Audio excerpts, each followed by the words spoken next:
Hi, everyone. My name is Tymoni, and I'm Generation Progress's Digital Media Associate. Welcome back to another week of our Reclaiming Our Rights series on reproductive justice.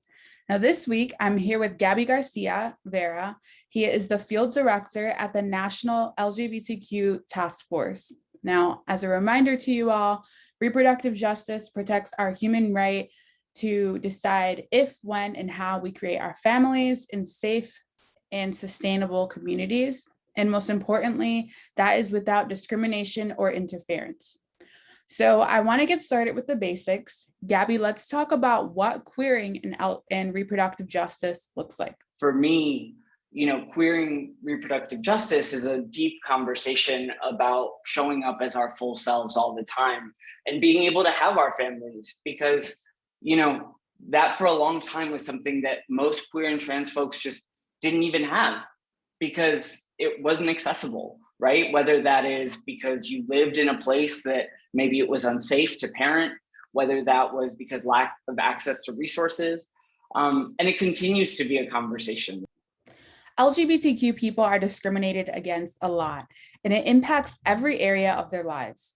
Gaby, let's talk about what discrimination may look like for someone who is trying to start their family. Yeah, so reproductive care can look a whole variety of ways, right? It can look like surrogacy, it can look like in vitro fertilization, right? There are like conversations about adoption. And I think that when we think about the barriers, I think it's like so many layers. I have conversations with folks sometimes and I'm like, yeah, like one day I might want to have kids, but like also what does it look like to raise like a Black or brown child in a like country where police violence is so rampant? What does that mean about the safety of my child? And so when we think about like those barriers, right, it also looks like who has access, and I think when we think about reproductive health rights and justice, oftentimes we laser in on abortion. And I think that that's so critical. And I think for a lot of people who don't know as much about our movements, I think that Roe v. Wade is like the land of the law. And they're like, this is the thing that holds it all together.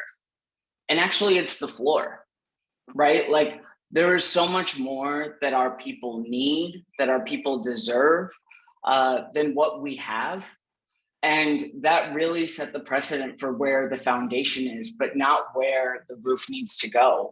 And so when we think about the barriers, it looks like showing up and having real conversations about like things that are hard, like money, and, like, where are you going to live? What does your support system look like?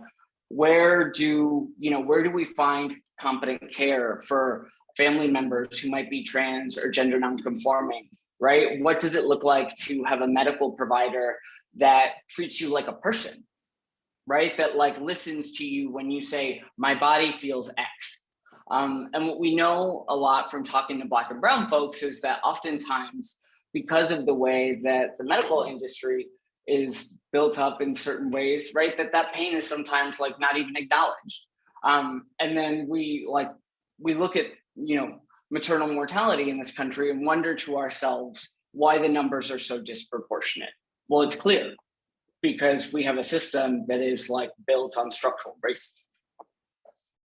Generation Progress and other organizations across the nation are working hard to push the Equality Act over the finish line. It's a federal non-discrimination law that would create protections for LGBTQ people in education, housing, employment, and so much more. And it would also make it so that the federal government cannot use religion to discriminate against these same groups.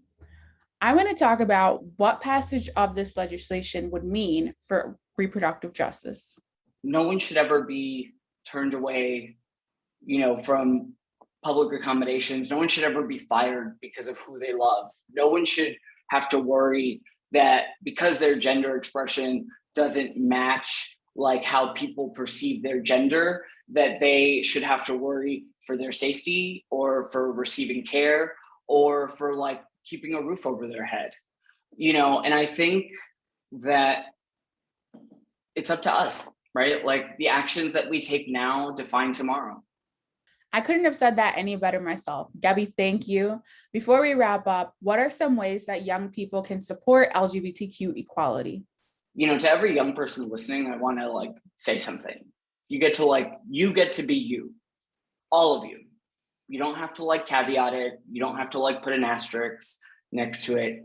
You can actually show up as your full self, and I think that at least for myself, that was something that took a long time to sort of feel my way through in movement, because I think from the outside looking in, the thing I kept telling myself was I have to pick, I have to fit in this way. And so I just I want to give people the spaciousness to say it doesn't need to be whatever it was for the person before you. It can be exactly what it is for you, and it still is valid and beautiful, and it matters. The other thing I'll say is, if you're only ever looking forward and you're never looking back, there's a lot about the world and sometimes about yourself that you're not going to know. And so showing up to these conversations about how you want to get involved in social movements is not just simply a conversation of because I'm passionate, what is your commitment to understand where we have been as a movement? And that both goes hand in hand when we talk about queer liberation, and that goes hand in hand when we talk about reproductive justice. If you talk about reproductive justice in a vacuum without talking about race and the importance of a movement that is founded by Black women and centers the leadership of Black women in our movement to seek bodily autonomy for ourselves and about our families in the way that we are able to live and exist in the world, then you have done both a great disservice to that movement, but you have done a great disservice to yourself, right? Because those people have laid the foundation for what has become just one of the most beautiful and real and accountable, things I've ever done in my life. And I think similarly, right? Can we value something if we don't understand what we have given up to achieve it? I think other ways that folks can get involved are super clear, right? We are moving legislation all the time. And that is both at the state and it's at the federal level. So, looking at organizations to get involved with, like the task force, for example, folks can get involved with us all the time, volunteering, doing things. But beyond that, I think it's also about making sure that you're doing your homework on who you're getting involved with, right? What is your alignment to the vision and the values of an organization?